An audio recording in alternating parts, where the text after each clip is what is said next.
Good evening, everybody. Welcome to the YR takeover of Montgomery County Club's Direct Line. We have two very special guests tonight. Our first guest, you know her, you love her. She is our National Committee Woman for the state of Maryland. And that is evening, everybody. Welcome How are you doing, to the Nicolene? YR takeover Jackie, thank you for having me. Great to be here with you. Love our YRs. Thank you guys for everything and we you love do. you. So we want to hear what's the latest and greatest with the MAGA campaign, what's going on. Absolutely. Okay, so hopefully a lot of folks who are listening to this call have already been on our Trump Talk trainings, right? We are part of this first ever virtual campaign for President of the United States. How amazing is this?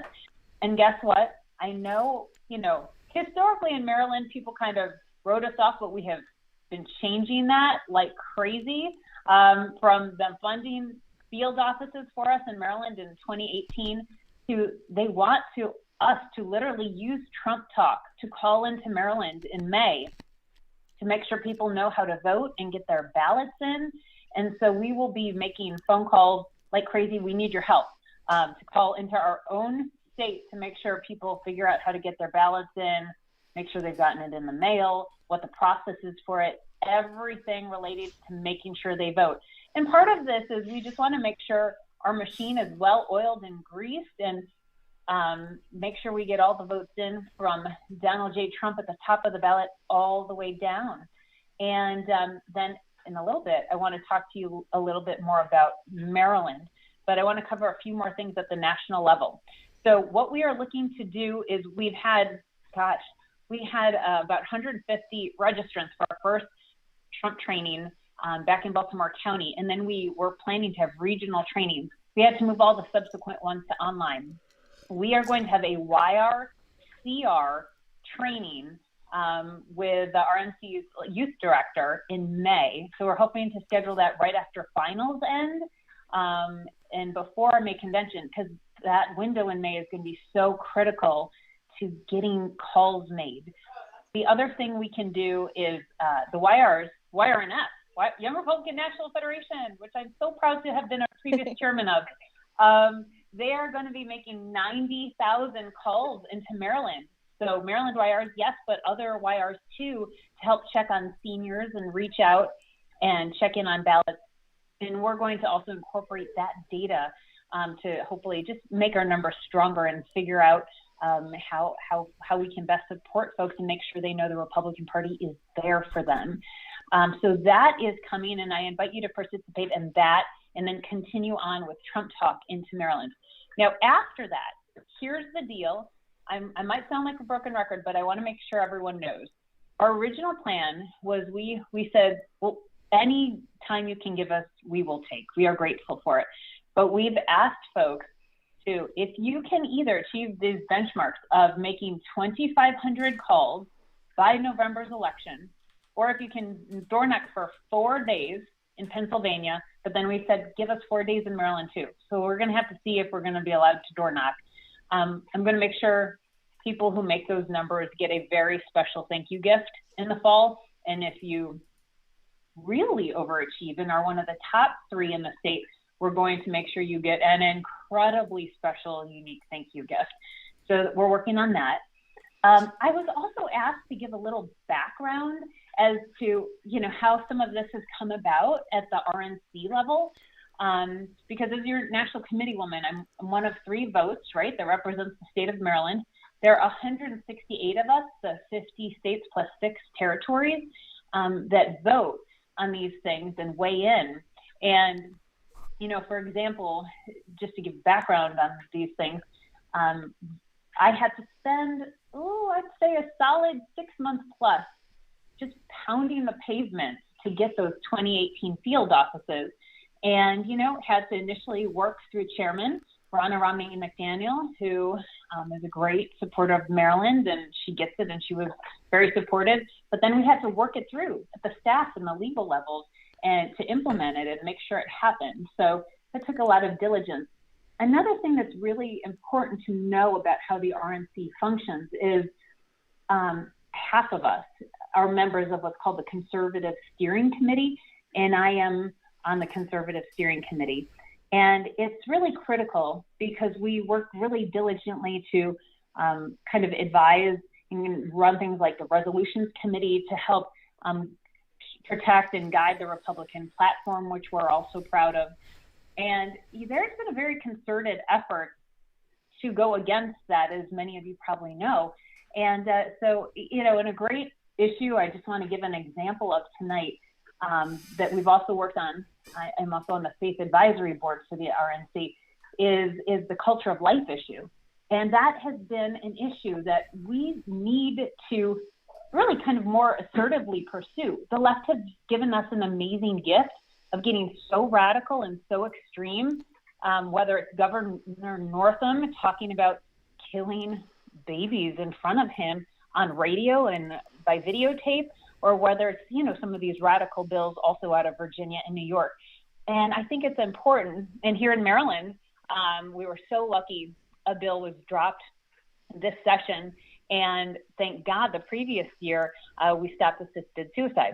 But it takes very concerted effort from us minding these things. And I think it's very important that we as Republicans just talk about standing for the culture of life and how to go about doing that.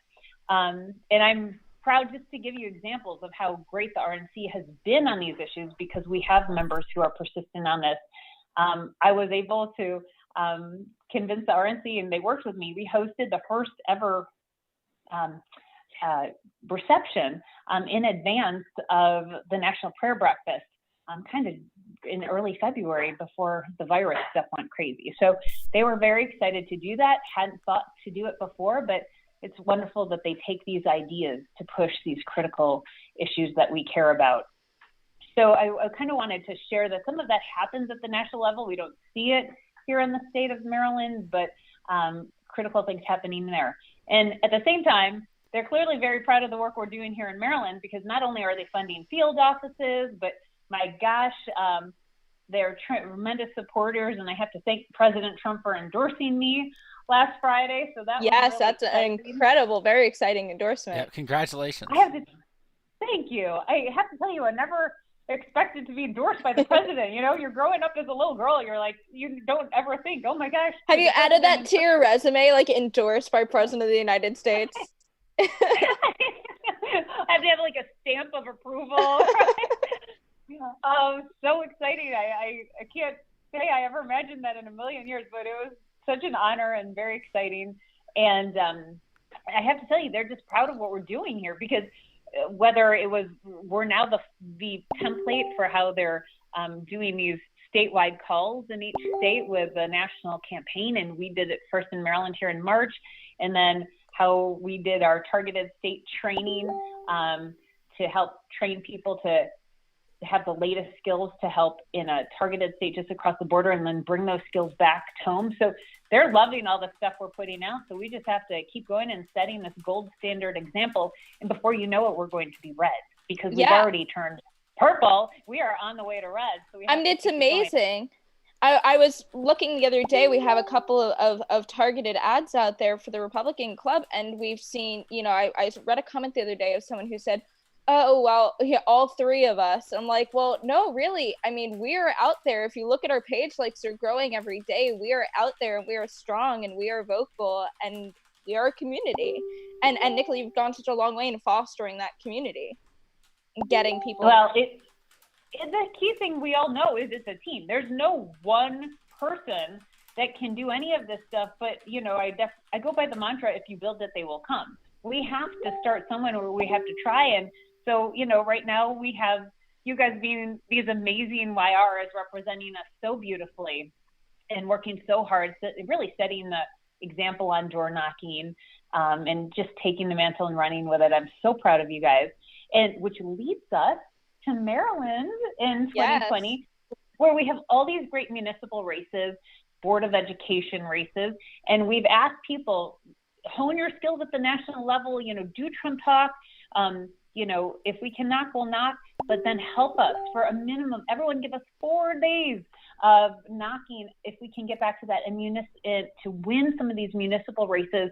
If we win one seat in most of these races, then we have GOP control of these areas, which, as we know, is just critical to how some of these cities or municipalities run. And then I have to give a shout out to Montgomery County here, because, and Ryan, help me out here. I know you have a bunch of referendums. Yep. And I want you to tell. I want to make sure you tell everyone about that. Yeah. So pretty exciting. So Robin Ficker, he's run for office here in Montgomery County many times before as a Republican. He got a petition on the ballot, or a referendum on the ballot, to cap property tax increases. He got 16,000 signatures. There's another referendum that's being backed by some members of people involved here of the Republican Party in Montgomery County, to get rid of the at-large county council districts. They have a few thousand signatures. I think they kind of got unfortunate timing with the coronavirus in terms of this summer was going to be their big push, but we've got one, if not two, very exciting Republican initiatives on the ballot where we can get real wins here in Montgomery County. And I know that they're working on an extension, I believe, for the 9 districts for Moco. Oh, great. Yeah. Because really, it's like we were right in the middle collecting signatures. Actually, it wasn't that long ago. I was standing with my fingers freezing outside of a giant collecting signatures for it. And then we got sidetracked, and now that it's spring, I was like, now's the perfect time to do this. Yeah, so Nicolai, we've got a few minutes left before our next guest comes on. Do you have any final things that you want to cover? Well, folks, I'm all ears to answer any questions our wonderful YRs might have of me. We've got this exciting convention coming up that I hear Brandon's going to talk to you about. Right now, one of the things I've been trying to do is, back in the day, I've got to tell you, I did pandemic planning. This was when we were worried about SARS for the Bush administration at the Department of Labor. So trying to help advise on ways we can get around and still have a national convention in person using health scanning. I'm saying, hey, let's go get Walgreens and CVS as official health partners, have them, do the antibody scan in advance and associate that with people's credentials, or if people are clear, have them take the little 5-minute Abbott test every day so we can actually still have a national convention and feel safe about that. So that's one of the things I've kind of also been working on, in addition to I'm running for re-election at our May convention, and I'm excited to just keep building on what we've worked so hard. We've worked so hard to get where we are today. When I first ran for National Committee Woman, the job description is really minimal. It says, okay, go to 2 or 3 meetings a year. And I said, well, anyone can go to 2 to 3 meetings a year, but if we want to win in this state, we have to change our culture. So everyone in the state, not just a few pockets, believes in lifting ourselves up by our own bootstraps, getting out there, knocking doors, and just changing the culture to one of work. And we started winning sooner than we ever expected to, both at the municipal and statewide level. My gosh, Hogan's the only 2-term governor, the second 2-term governor we've ever had in the state. And we've made some really impressive strides at the municipal level, which is why we want to keep up the pressure for 2020. So and really, I think Hogan's doing he's definitely making a good case for Republican governors. I mean, I think he's definitely doing a great job right now, and the world is looking to him. I mean, Andrew Cuomo said the other day that Governor Hogan is doing a much better job than I am. That was funny for Cuomo to say that. That was hysterical. I think one of the key things that I think we always need to associate with a Republican brand is good management. We have got to also be known as the party that manages things well. And I think you see that, from the White House to all of these very popular Republican governors across America, including Hogan. I mean, look at the team that President Trump has had working on COVID-19. It's been fantastic. And even his detractors are impressed by it. And, have to appreciate Hogan getting out there and just taking care of business. But, fine, bring in masks from wherever you like to. As long as they work, that's fantastic. So we have to be known as the party that manages things well. And I think we've got 2 great examples of it within miles of each other in the DMV area here. So we are so fortunate. Yes. Well, Nicolai, thank you so much for coming on. So for the people who didn't join us for Trump Thursday this past month, if they want to get involved with the Trump campaign, how can they do that? Yes. So please, what we most need, I get an email on it every day, is we need you to make calls for Trump Talk.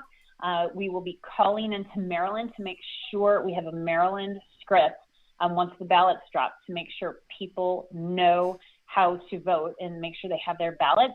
And then after that, of course, they need our help calling into some targeted states. Like Pennsylvania is a must-win state for the president, right? I mean, I think the president could even perform well in Maryland, but we know he has to win Pennsylvania, for example. So let's call into some targeted states when we're not calling into Maryland, and do whatever we can at the national level. But also, please give us time in Maryland for some of these municipal races to make that critical difference. And once again, if we win one more seat in so many of these jurisdictions, we will win. And if you are listening and know of a municipal race that's coming up, we have our one-page Super Saturday application out there, and we already have some requests for the fall. So we are already working on building out our fall schedule for how we will be helping candidates, and we are planning to knock doors for them. So I hope the rest of the world agrees that we can be knocking by this fall.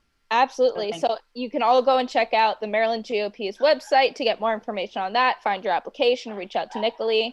And again, thank you so much for taking the time out of your evening to come and speak with us. Great to be with you. Thank you, guys. Bye. Thank you very much, Nicolene. So thank you, everyone, for staying on the show here of the YR Takeover of Direct Line. It'll be just a few moments. We're going to bring into the room our guest, Brandon Cooper. He's the first vice chairman of the Maryland Republican Party. Coming in now. In the meantime, we are, as always, pushing our Eat Local initiative. I read a statistic that about 1 in 10 small businesses will probably end up going under from this unfortunate crisis. So if you have the opportunity, you have the funds, please, please, please support your local restaurants and businesses. And I see Brandon. Yep. Brandon, can you hear us?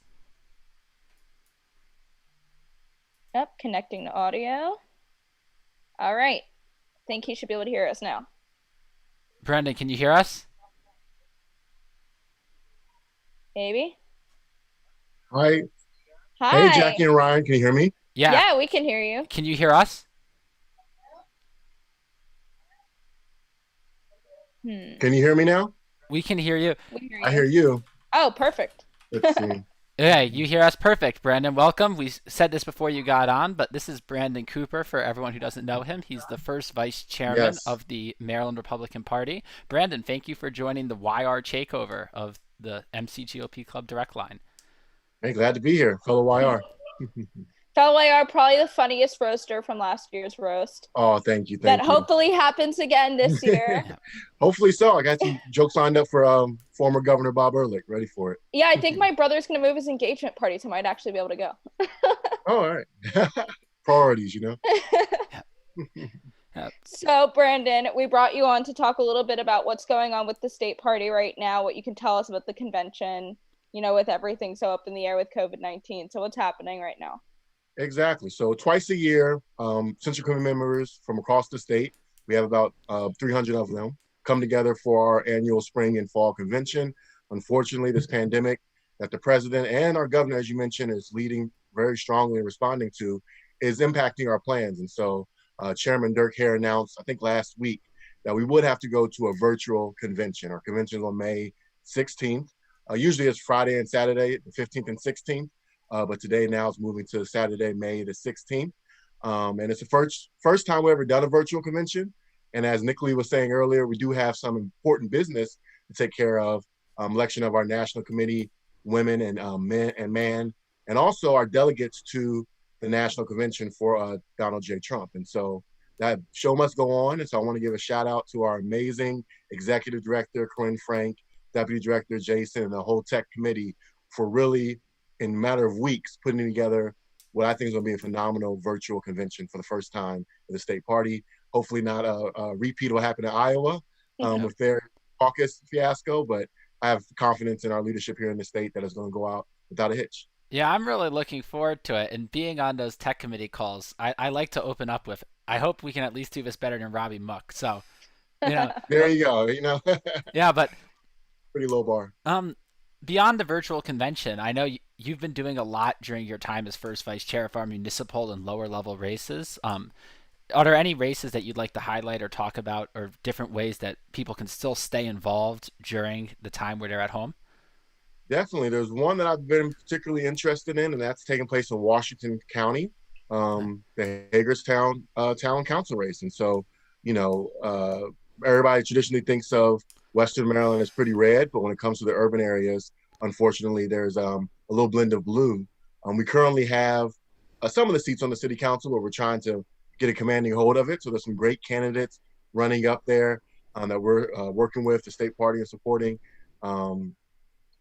In ways, and just making sure we have great candidates all across the board. But that's one in particular. Then also in Baltimore City, that's probably the biggest election this year, with the mayoral and city council and all the drama that's been taking place in Baltimore City. As Nicolai was talking about earlier, it's been decades since we elected a Republican governor for the second time. It's been about 70 years since we elected a Republican in Baltimore City at all. But I think with the two out of the last three mayors leaving under criminal indictment and other issues going on in Baltimore, I really do think that this year, 2020, folks just want an alternative choice. Whether it's Democrat, Republican, they want somebody who puts the community first. And so there's, again, I don't want to start naming some of the candidates and miss out one and hurt some feelings, but we have a great roster of candidates running up in Baltimore for mayor and on city council down. And I'm actually involved helping those get run as well. Yeah, definitely. And I would strongly encourage everyone watching. We have lots of people, both people who've been involved for a while and people who are brand new, reach out, get involved with these campaigns. Even now that we're virtual, it doesn't matter that you live in Montgomery County and they may be in Baltimore City or Washington County. You can help out however they need. Exactly. That's a good point, because right now, you know, we're not able to do our traditional door knocking and campaign events. It's all going on online. So phone calls and social media and email has always been a part of the campaigns, but now it's even more emphasized. You see the president's campaign is really embracing the going digital and taking his lead. I think that's something that we can do across the state. And as you mentioned, if you live in Montgomery County, if you live in Prince George's County where I live, you can still help out in Baltimore City and Washington County during this time. And so definitely it's a great time to get creative. You know, think of new ideas, new innovative ways.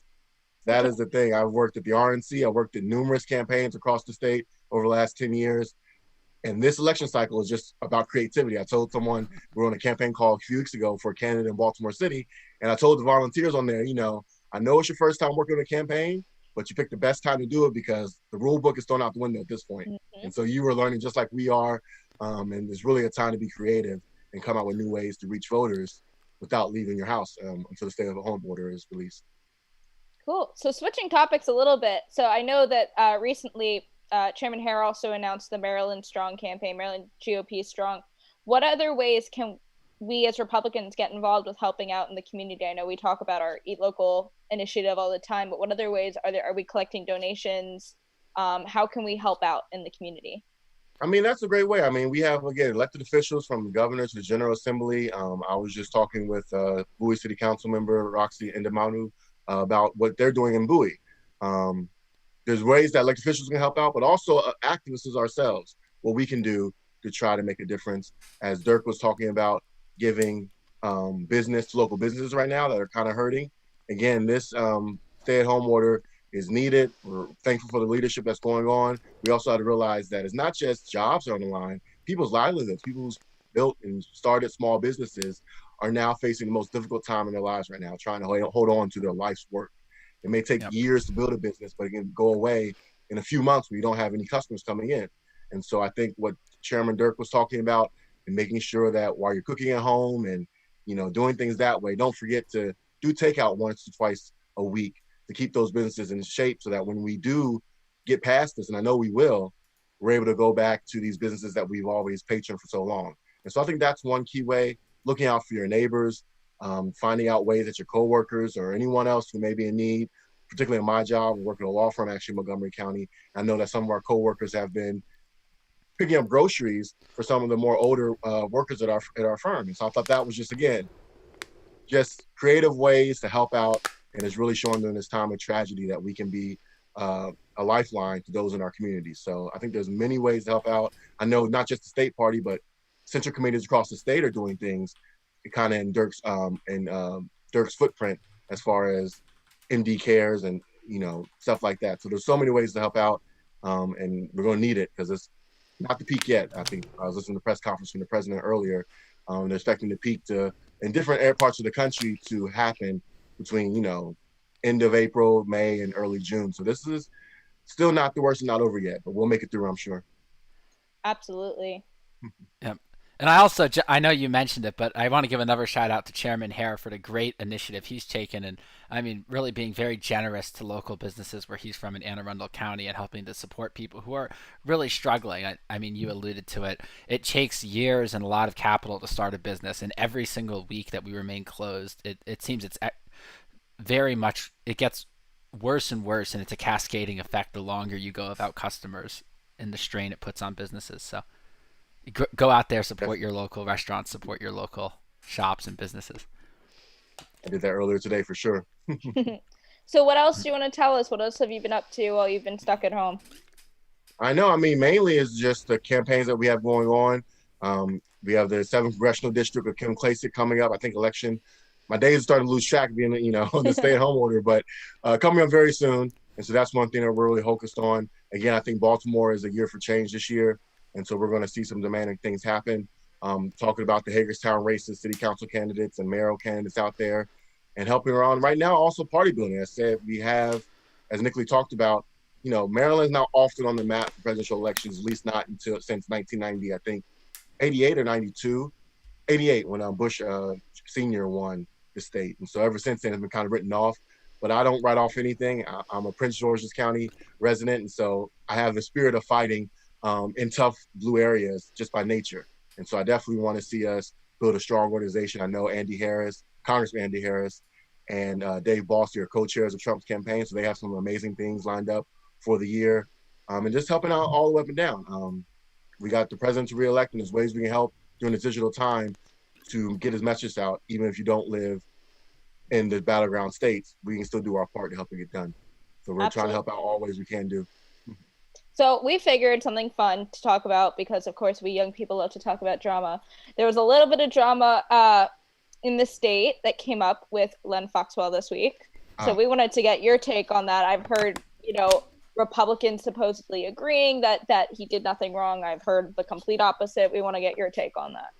Yeah, I think it's multiple layers, like an onion peeling it back. And I want to cite again Chairman Dirk Hare for going out there and attacking and calling out, if nothing else, the hypocrisy when they're talking about how we got to be civil in politics, and they're talking about how, Donald Trump is a bully online and that we need to bring someone who acts presidential back to the White House. Yet we have a chief of staff for, not just anyone, but arguably one of the top 3 strongest and, most influential elected officials in the state of Maryland. When your senior staffer is just so blatant with his, some say irony or satire, I say disrespect, and his callousness toward fellow Americans, fellow humans. His comment exactly was, I don't want to, misquote it, but it was basically talking about people who were protesting the stay-at-home order and how we should, lure them into a warehouse, bar the door, and let Darwinism take effect, aka let them die. And I just find that to be, again, at the very minimum, hypocrisy at its highest when you're calling out Republicans, particularly the president, for their words, and you're trying to be the party of high moral standards and high ground, saying that we shouldn't be talking in that kind of way, but yet you're condoning and allowing a senior official on the payroll of citizens in this state to have such a nasty comments towards. I looked at the numbers, over almost 1 million voters who voted for President Trump here in Maryland alone in 2016. And so it just makes you feel some kind of way when your elected officials view you that same way. It kind of recalled me back to the time that the Democrat delegate of Harford County, Delegate Lasanti, how she referred to parts of Prince George's County as a racial epithet for Black people county. And again, she doesn't represent anybody in Prince George's County, but the fact that she's passing laws and she's still in the General Assembly, that she's passing laws that impact me, and that's how she feels about me, it kind of in the same way with me. Is that how, the comptroller's office feels about Trump supporters here in Maryland? And so I definitely think it was something that needed to be called out. It shouldn't be accepted at all. I think Lynn recognized that it shouldn't have been accepted because he deleted his comment. Yeah. You usually don't delete things unless you recognize that it shouldn't be there in the first place. But it is what it is. It's not a surprise, honestly, how they feel. It's unfortunate that it played out that way. But I feel like this is just the beginning of what's going to be a very toxic election cycle. It was toxic the last time in 2016. They didn't think he would win. And now his reelection, I'm just ready for a lot more to come over the next 6 months. Yeah. Yep. I've tried to make the point that many people I've been talking to that if you think the Trump derangement syndrome was bad after the first time, I mean, there's a almost universal belief among those who don't like him that he couldn't possibly be elected a second time. So when that's proven wrong, hopefully, it'll really be interesting to see how people react. Oh yeah, my university threw a candlelight vigil after Hillary Clinton lost the first time, so I can only imagine what they're gonna do the second time they lose. Much to your point about hypocrisy, Brandon, I do want to. I both of the things with Lisanti and with Foxwell would be dangerous or disgusting and not things that should be said or written, regardless of who says it. But I do think if it were a Republican delegate or a Republican chief of staff, there would have been a different reaction, which I think is largely the point that has been made, right? That's fair. Both Len Foxwell and Delegate Lisanti are both in their respective jobs right now after making disgusting comments. Oh yeah, and the comptroller himself said, "Oh well, I don't." I don't criticize what he chooses to post on his own personal page. Whereas, I mean, and this could just be because of the Quaker school I went to, it was always taught to me that, whether you're in school or outside of school, you are a representative of that school and you should adhere to that same policy. And it's the same here. You are an elected official. And whether it's your personal Facebook page or your public Facebook page, you are representing your position. And again, it's different when I think elected officials attack each other. They put themselves out there on the line to be in the public eye, public servants of that nature. But I just felt like it was a little bit crossing the line when you direct your comments towards everyday American citizens. Absolutely. Who aren't, putting their public lives. So again, Trump has said some pretty, Sleepy Joe and a bunch of other comments against other elected officials. But I always, even when he does it, when you're going after someone who does not put their lives out there for that type of public ridicule, I think there's a different standard that should be applied for sure. Absolutely. So we have a few minutes left here, Brandon. Any final thoughts or things that we haven't covered that you'd like to say? No, just that the YR is doing great. I love Maria and the energy she brings to the job, and you guys are great representatives of the organization. Join us for Cincinnati community members. Join us at our convention on May 16th. It's going to be amazing. We're having our hospitality suite that we usually have on Friday night, the Saturday before, on May 9th. And I understand that Corinne and others are working on some great things. And just again, kudos to Corinne Frank and Jason and just all those behind the scenes characters who are making sure this convention goes off without a hitch. Our first ever virtual convention. So I'm excited for it. Thanks for having me on. Suite. That's going to be interesting. Yeah. Bring your own food. There you go. Bring your own beer as well. All right. Thank you so much, Brandon, for joining us. Thank you. Look forward to having you on another time. Thank you. All right. Well, everyone, that was pretty much everything we had to talk about tonight. Thank you so much for tuning in. And please leave comments, share this video with your friends. Let us know who you would like to see us bring on to Direct Line, and we will do our best to get them. And if you know people that you can get on Direct Line, send us an email. Yep, definitely. Thank you, everyone, for tuning in. We'll see you soon. Hopefully in person soon.